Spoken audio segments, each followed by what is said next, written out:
إن الحمد لله نحمده ونستعينه ونستغفره ونعوذ بالله من شرور أنفسنا ومن سيئات أعمالنا من يهده الله فلا مضل له ومن يضلل فلا هادي له وأشهد أن لا إله إلا الله وحده لا شريك له وأشهد أن محمدا عبده ورسوله بلغ الرسالة وأدى الأمانة ونصح الأمة وتركهم على البيضاء ليلها كنهارها لا يزيغ عنها إلا هالك. Vetëm Allahun subhanahu wa taala falenderojmë dhe vetëm prej tij falje, ndihmë, udhëzim kërkojmë. Salavatet, selamet qofshin mbi vullin e pejgamberis Muhammedin sallallahu alaihi wasallam, mbi shokët e tij, mbi familjen e tij dhe mbi të gjithë ata të cilët e ndjekin rrugën e tij me sinqeritet. Deri në atë ditë ku thot Allahu subhanahu wa taala yawma la yanfa'u malun wala banun illa man ata Allah biqalbin salim. Atë ditë nuk të bën dobi asgjë nga kjo botë, pasuri, familje, vetëm ai që shkon tek Allahu me një zemër të pastër. Rabbi shrah li sadri wa yassir li amri wahlul 'uqdatan min lisani yafqahu qawli. Të nderuar vëllezër dhe motra, vazhdojmë me ligjëratën e radhës nga libri Sharh Minhaj min Mirathin Nubuwa, apo shpjegimi i librit Udhëzime jetike nga trashëgimia profetike. Ligjëratën e kaluar kemi fol për tematikën e vepra pranuar është ajo vepër që bëhet vetëm për hir të Allahut dhe është në përputhje me sunetin e pejgamberit sallallahu alajhi wasallam. Ndërsa sonte me lejen e Allahut do të flasim për një temë tjetër që ka lidhshmëri me atë të kaluarën, ehamiyetu istihdar al-ghaya, rëndësia e ruajtjes së qëllimeve fisnike, min muzahamatul ghayat ash-sharifa bil matalib ad-diniya, nga prishja e këtyre qëllimeve fisnike me synime të ulta. Pra, ligjërata e kaluar e kishte si epicendër çështjen e niyetit dhe qëllimit dhe rëndësinë që ka niyeti dhe qëllimi që të pranohet vepra tek Allahu subhanahu wa taala.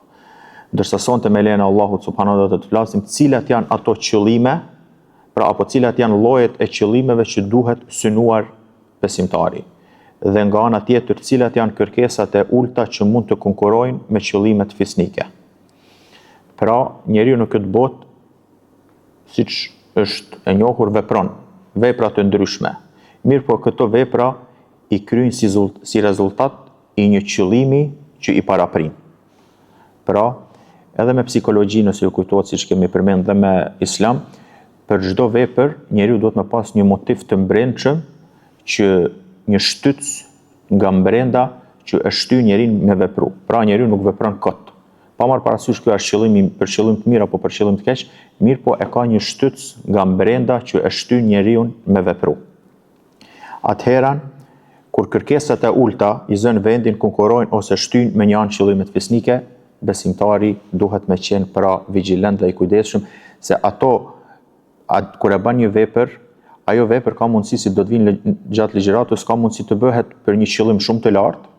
Mirë po e njëjta vepër, e njëjta lodhje, e njëjta sakrificë, e njëjta ka mundësi të bëhet për një qëllim shumë të ulët.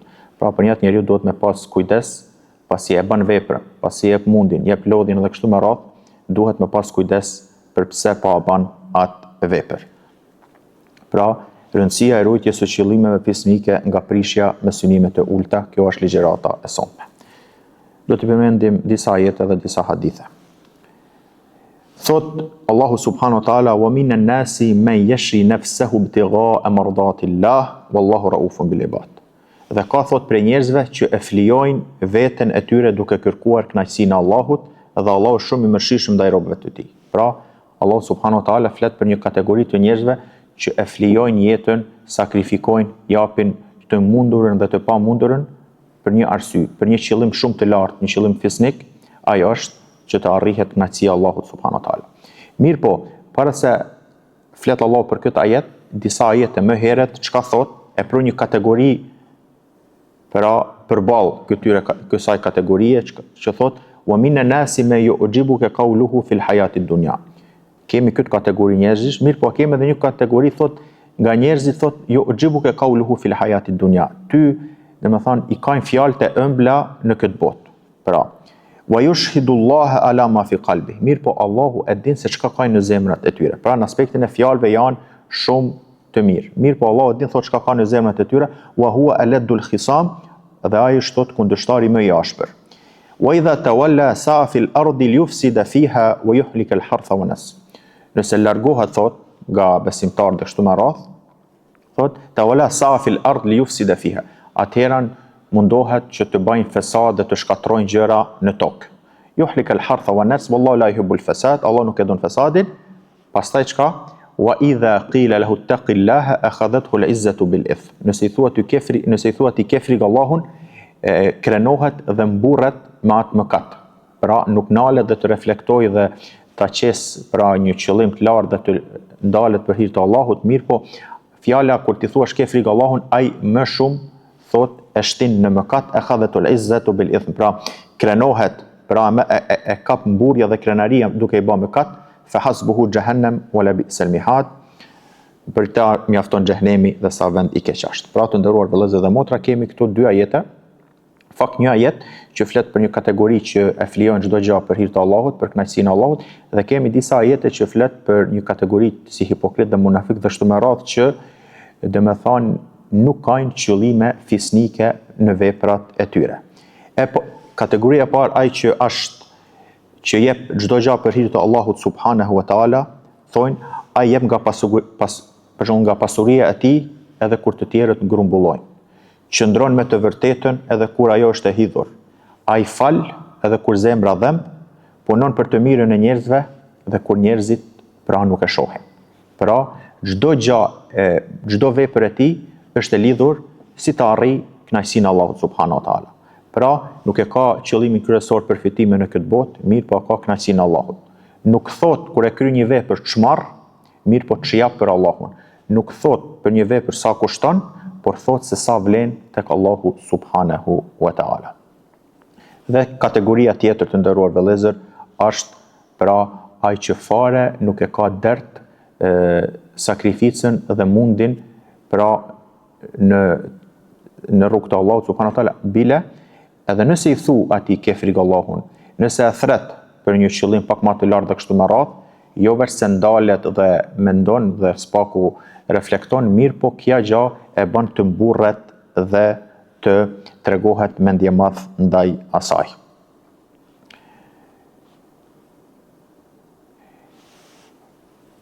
Pra, atë që përfiton nga këto dy ajete të nderuar vëllezër dhe motra, apo nga këto dy kategori njerëz, është se kur të përmendet emri Allahut subhanahu wa taala dhe nëse kërkohet nga ti diçka të bësh për hir të Allahut dhe të përmendet të thuhet për hir të Allahut subhanahu wa taala, këtu njeriu ndahet në dy, ose shkon pason dëshirat, epshet, egon, ose pra i mbizotron këto edhe ndel mbi këto dhe qëllim e ke kënaqësinë e Allahut subhanahu wa taala. Momentin që ndalesh kur të shpërmend Allahu subhanahu wa taala dhe të shton lene këtë për hir të Allahut dhe kështu me radhë. Momentin që njeriu e lën një vepër të caktuar për hir të Allahut apo fal për hir të Allahut dhe kështu me radhë, ky njeri hyn në ajetin nga ato të cilët sakrifikojnë, flijojnë të gjithë vetëm për hir të Allahut dhe të arrit kënaqësia e Allahut.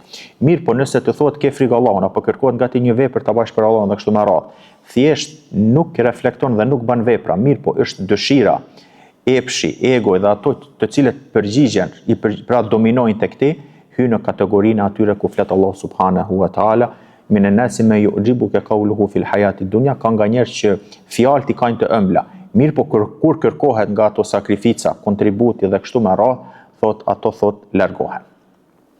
Ajet tjetër të nderuar vëllezër që tregon për qëllime të larta dhe fisnike dhe për qëllime tjera është ku thot Allahu falladhina hajaru wa ukhriju min diyarihim, ato të cilët thot bën migrim apo u dëbuan wa ukhriju min diyarihim, u nxjerrën apo u dëbuan nga shtëpitë e tyre, wa udhu fi sabili, dhe u maltretuan dhe u keqtrajtuan në këtë rrugë, në rrugë të vërtetës, në rrugë të kënaqësisë së Allahut subhanahu wa taala, wa qatalu wa qutilu, luftuan dhe u mbytën thot la ukaffiranna anhum sayiatihim, do t'ja fal atyre mëkatet, wa la udkhilannahum jannatin tajri min tahtiha al-anhar, dhe do t'i fus në xhennetet, pra të cilët në rrjedhin lumej, thawaban min indillah. Ky është shpërblim nga Allahu, wallahu indahu husnu thawab.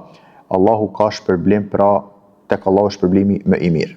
Pra, të nderuar vëllezër, Allahu subhanahu wa taala na jep pra shembuj pra të njerëzve me qëllime të larta. Ata që migruan u nxorën nga shtëpitë e tyre edhe u dëmtuan në rrugën time. Pra këta janë ato njerëz të nderuar vëllezër dhe motra që lanë pas vendlindjen, e lanë pronën, sigurinë, rehatin vetëm që ta ruanin besimin e tyre. Pra sepse kishin një qëllim të lartë, qëllim fisnik, ajo është kënaqësia e Allahut subhanahu wa taala. Ata humbën çdo gjë për hir të Allahut, por nuk e humbën qëllimin fisnik, kënaqësinë e Allahut subhanahu wa taala. Sakrifikuan shtëpi, por nuk sakrifikuan parime, ai është pra qëllimi dhe kështu qëllimin fisnik, u lënduan në trup, por zemrën nuk e shitën dhe kështu me radhë. Kjo është maja e qëllimeve të larta, të vendosësh kënaqësinë e Allahut mbi çdo interes personal. Dhe Allahu për këto premton, do t'ja shlyj mëkatet dhe do t'i fusë në xhenet. Dhe kemi pra kategorinë tjetër të njerëzve, siç thash, që thjesht nuk janë në gjendje gatishmërie të sakrifikojnë për Allahun subhanahu wa taala, mirë po qëllimi i tyre primar dhe esencial është interesi personal. Qoftë interes famë, pozitë, pasuri dhe kështu me radhë. Dhe çdo kush prej nesh duhet ta pyes veten e vet, a jemi më afër atyre që japin gjithçka për Allahun apo atyre që japin Allahun për gjithçka. Pra kjo duhet me qenë një lloj adrese besimtarit. A je nga ato që jep gjithçka për Allahun apo je nga ato që jep Allahun për gjithçka apo s'paku nëse të paraqitet ndonjë interes në këtë botë dhe kështu me radhë. Gjërat, hadithet për atash, do t'i përmendim disa hadithe që tregojnë qëllimet fisnike edhe qëllimet e ulta edhe gjatë kësaj rruge kur ban njeriu vepra, mund të përzihen qëllimet, pra njeriu duhet me qenë i kujdesshëm, sepse është e njëjta vepër. Pra nuk kërkohet se për hir të Allahut, nëse të kërkohet një vepër shumë e vështirë dhe mund të arsyetosh, nuk mund mi bë. E kështu është kjo më lehtë. Jo. E njëjta vepër është e njëjta kategori e mundimit dhe kështu me radhë, mirë po thjesht vetë dallon qëllimi për shkak je duke e vepruar.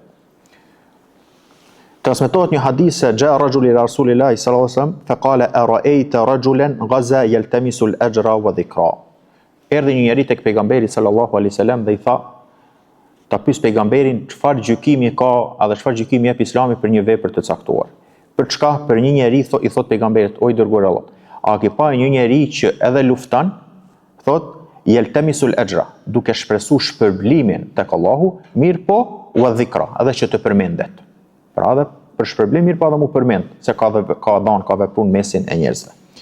Atëherë pejgamberi sallallahu alajhi wasallam tha la shay'a lahu, nuk ka gjah tek Allahu ky person. Pra sepse vërtet ka bërë vepër të madhe, mirë po në zemrën e tij i ka pas të përzier qëllimet. I thot nuk ka gjah. Ky prapë pyetën, pejgamberi sallallahu alajhi wasallam i thot nuk ka gjah. Pra 3 herë në pyetën pejgamberin sallallahu alajhi wasallam, i thot nuk ka gjah. Pastaj i thot la shay'a lah, pra nuk ka, thonë kale inna Allah la yaqbalu min al-amali illa ma kana khalisan wa btughiya bihi wajhu. Allahu thot nuk e pranon asnjë vepër vetëm e cila është e sinqertë, e pastër dhe për të pra synohet fytyra e Allahut subhanahu wa taala. Siç thash, në mesin e njerëzve të nderuar vëllezër ka nga ato që në formën e jashtme bëjnë vepra të mëdha, por zemra e tyre i ka të përzier qëllimet. Pejgamberi sallallahu alajhi wasallam lajmëron me këtë hadith të prerë pra kur u pyet për një njerëz që lufton për Allahun dhe kështu me radhë, por njëkohësisht dëshiron të përmendit, i tha nuk ka gjë. Pastaj shtoi, Allahu nuk pranon veçse veprën që është e sinqertë dhe me të cilën kërkohet vetëm fytyra e Allahut. Këtu kuptojmë të nderuar vëllezër dhe motra, rreziku më i madh për njeriu nuk është mungesa e veprës, por përzierja e synimit, se me kërkesa të ulta, pra fama, lavdia, intereset personale janë armiku më kryesor i brendshëm që konkuron dhe ul vlerën e qëllimeve të larta.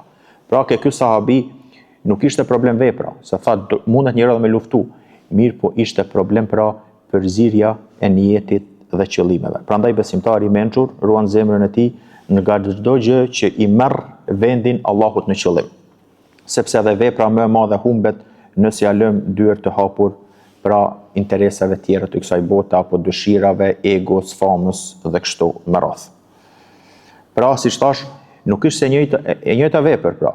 Nuk është se kjo për Allahun është e vështirë dhe për njerëz është e lehtë, jo.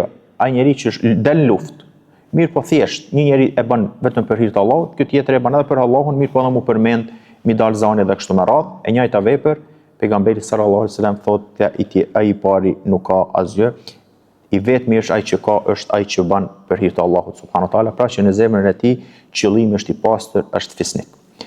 Po ashtu pejgamberi sallallahu alaihi wasallam, siç e dim, kemi përmend disa herë hadithin innamal a'malu binniyat, veprat janë sipas qëllimit. Wa innama likulli imri'in ma nawa, dhe çdo njeri do ta ketë vetëm atë që ka pasur për qëllim.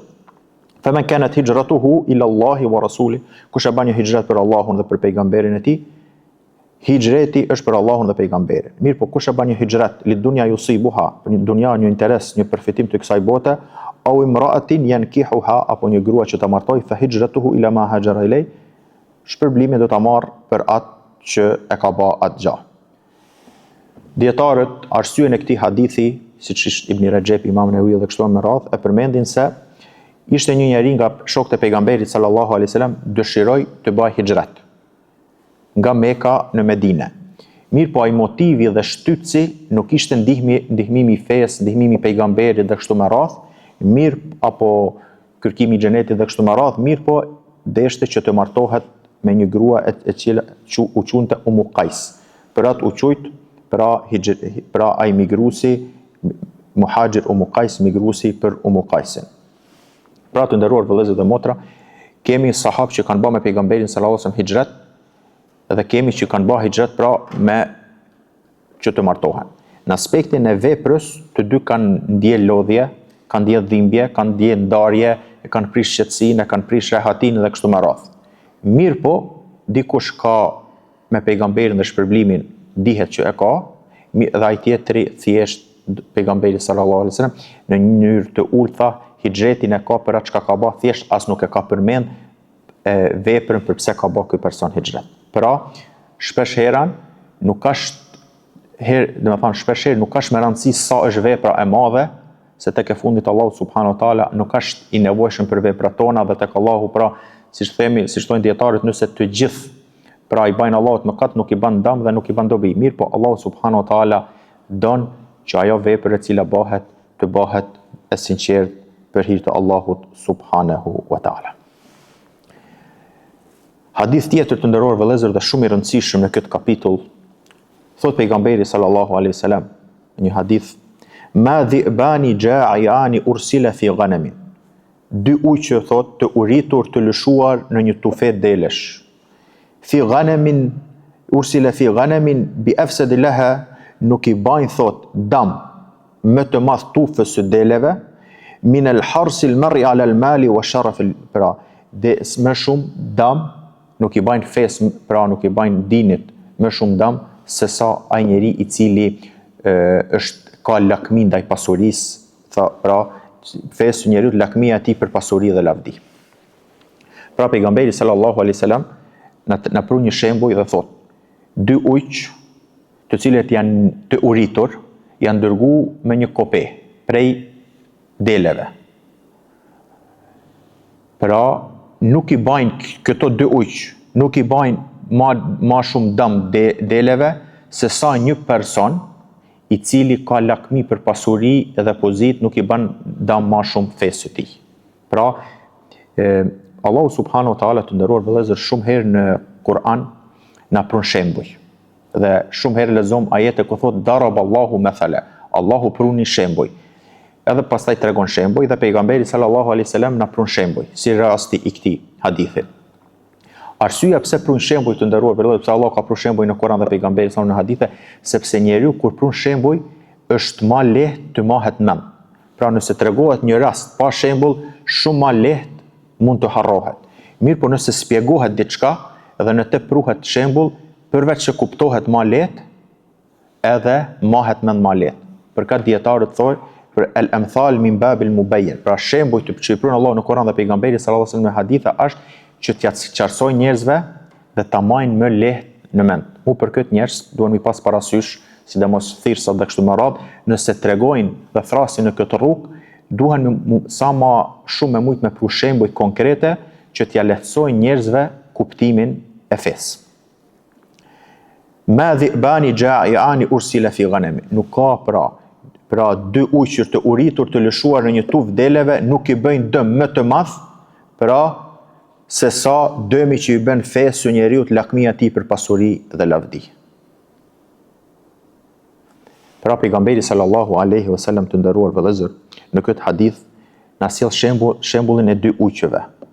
Janë dërguar në një kope deleve të pambrojtur. Ujqi të uritur, pra një ujk me shku në një kope deleve të pambrojtura mund të bajnë dëm shumë të madh. Mirë po, vallë, si është puna dy ujq të uritur në një kope deleve të pambrojtura. Thjesht njeriu duhet mi paraftyru se sa munden mi bë dëm këto ujq, kësaj kopeje me dele. Kështu pejgamberi sallallahu alaihi wasallam na pron shembull se sa mundet mi bë dëm lakmia e njeriu për pasuri dhe lakmia e njeriu për famë dhe pozitë. Pra, këta të parë thot nuk munden mi bë, pra ka pru dy shembuj, dy ujq me dele. Dështë atu ka pru ka pru lakmin për pasuri dhe pozit dhe famë, sa munden mi bë dëm kuj? Fes. Pra ka tërhek një paralele pejgamberi sallallahu alaihi wasallam. Pra feja të nderuar vëllezër dhe motra është ekspozuar që të prishet, të dëmtohet, të coptohet për gjërave që më së shumti e prishin, pra është lakmia për pasuri dhe lakmia për famë. Është interesant të nderuar vëllezër dhe motra se pejgamberi sallallahu alaihi wasallam ne e dim se ka dhe mëkate të mëdha, mirë po pejgamberi sallallahu alaihi wasallam në këtë hadith dhe nuk e pruni, nuk e përshkruvi siç është zinaja, alkoholi, kamata, vjedhja dhe kështu me radhë. Këto janë mëkate të mëdha dhe këto e shkatrojnë fenë. Mirë po pejgamberi sallallahu alaihi wasallam nuk e pruni këto, por e pruni thjesht lakmin për pasuri dhe pozitë dhe kështu me radhë. Arsye të nderuar vëllezër është se kjo gjë, pra lakmia, është diçka si më thon e msheft dhe në esencë është diçka e lejuar. Dhe njerëz të pakët janë ato që i kanë kujdes për kësaj gjë. Se në esencë dashuria për pasuri është e lejuar. Jo se është e lejuar, por Allahu subhanahu wa taala kur e ka kriju njerin, në brendësinë e tij ka kriju elemente që apo është një lloj dashuri shpirtërore që njeriu e don pasurinë. Dhe këto nuk ka nevojë, nuk ka ndonjë lloj filozofie që mi vërtetu këtë gjë. Allahu subhanahu wa taala çka thot? Thot wa tuhibbuna al-mala hubban jamma. Thot ju shumë e doni thot pasurinë. Dhe me thonë dikush që nuk e du pasuri vjen në kundërshtim me natyrshmërinë që ka kriju Allahu subhanahu wa taala. Pastaj thot innahu li hubbil khairi lashadid. Ju me të vërtet thot e doni shumë thot pasurinë. Pra, po ashtu Allahu subhanahu wa taala në brendësinë e njerëzve, në brendësinë e njeriut e ka zbukuru disa gjëra. Zujin lin-nasi hubbu shahawat. Nga dëshirat hubbu shahawat min an-nisa, grat wal banin, pra fëmijët, wal qanatir al-muqantarati min adh-dhahabi wal fidda, pasurin, ari, argjendi, këto i ka zbukuru Allahu subhanahu wa taala për njerëzimin dhe i ka bërë një kosis sprov. Për atë Allahu subhanahu wa taala çka thot? Çdo gjë që ka kriju në këtë univers e ka kriju që të bëhet sprov për njerëzit. Inna ja'alna ma'al al-ardi zinatan laha linabluwahum ayyuhum ahsanu amala. Ne çdo gjë që kemi kriju në tokë e kemi kriju që të shohim se cili nga ju është me vepër mirë.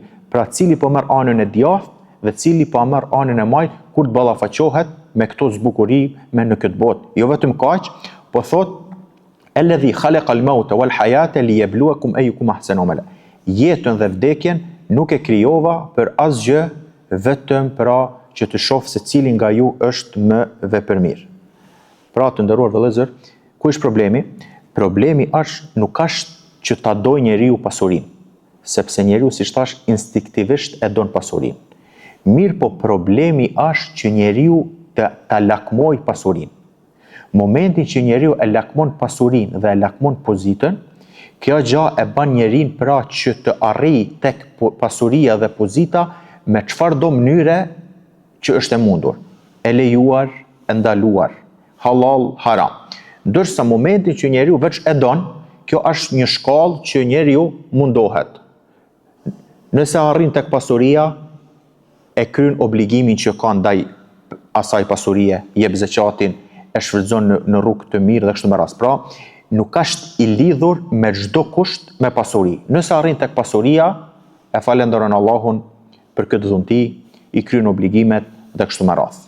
Mirë po nëse arritet kjo dhe një shkallë më shumë, pra nuk metën thjesht dashuri ndaj pasurisë, po thjesht kjo kalon në lakmi.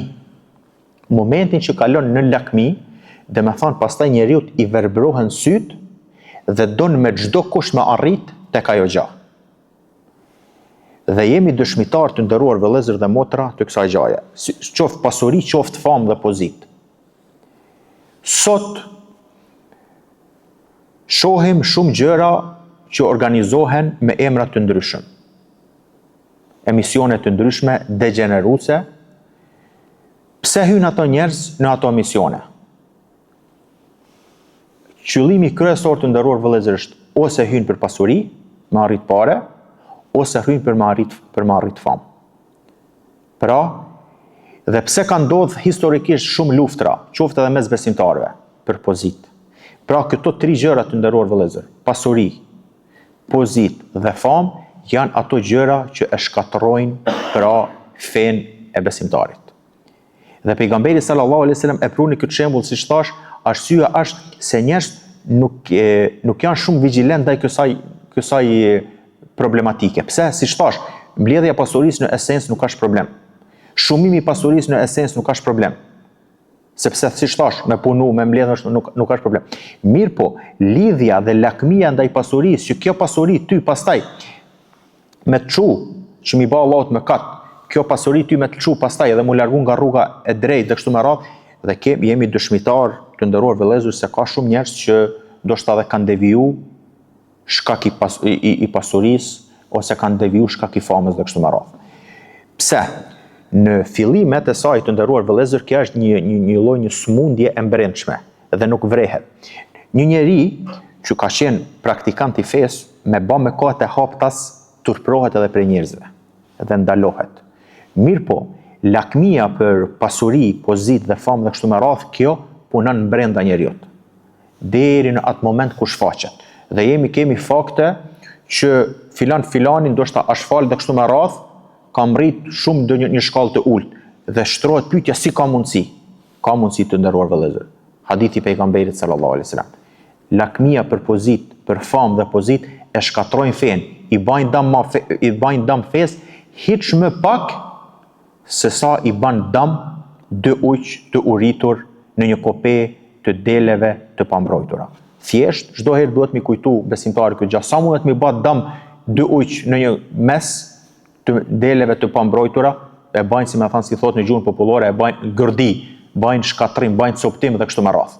Kështu vepron të nderuar vëllezër edhe dëshira, jo dëshira, se njeriu siç thash ka mundësi ta doj. Mirë po lakmia. Dallimi mes lakmisë dhe dëshirës, se dëshira metën mund të mohet neutral dhe mund të kontrollohet, thjesht mund të bizotrohet në aspektin se e don, mirë po, në minimum gjërat obligative të cilat janë nga ti i jep ato dhe kështu me radhë. Ndërsa lakmia të nderuar vëllezër, momentin që njeriu pra kalon në shkallën e lakmisë, ai person pra nuk shef gjë. Thjesht don me arrit tek ai rezultat, don me arrit tek ajo pasuri, don me arrit tek ajo famë, don me arrit tek ajo pozitë dhe kështu me radhë. Siç thash, sot jemi fal rrjeteve sociale dhe kështu me radhë, jemi dëshmitar, do të thonë, është një gjendje me postu diçka jo të vërtetë, vetë për lajka, për pëlqime, pastaj këto pëlqime ndoshta në të ardhmen mund të përkthehen edhe në të holla.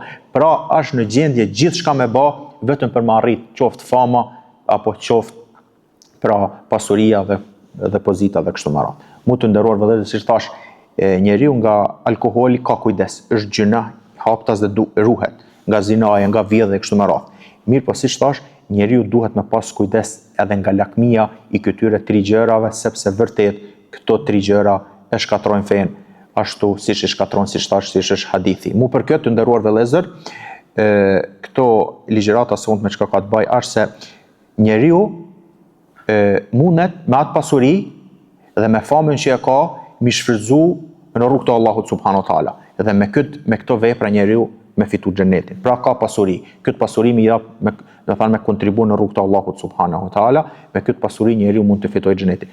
E njëjta pasuri dhe e njëjta famë mund ta shfrytëzojnë në gjëra të ndaluara dhe me këtë pra mund të fitojë xhenemin, Allahu na ruaj.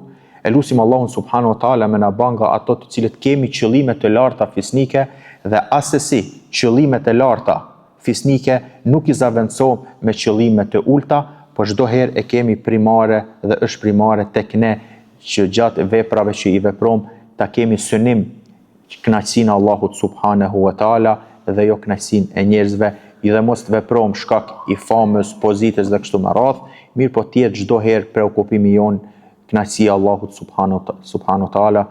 Aqulu qawli hadha astaghfirullaha li wa lakum wa lisa'iril mu'minina min kulli dhanb fastaghfiru innahu huwal ghafurur rahim.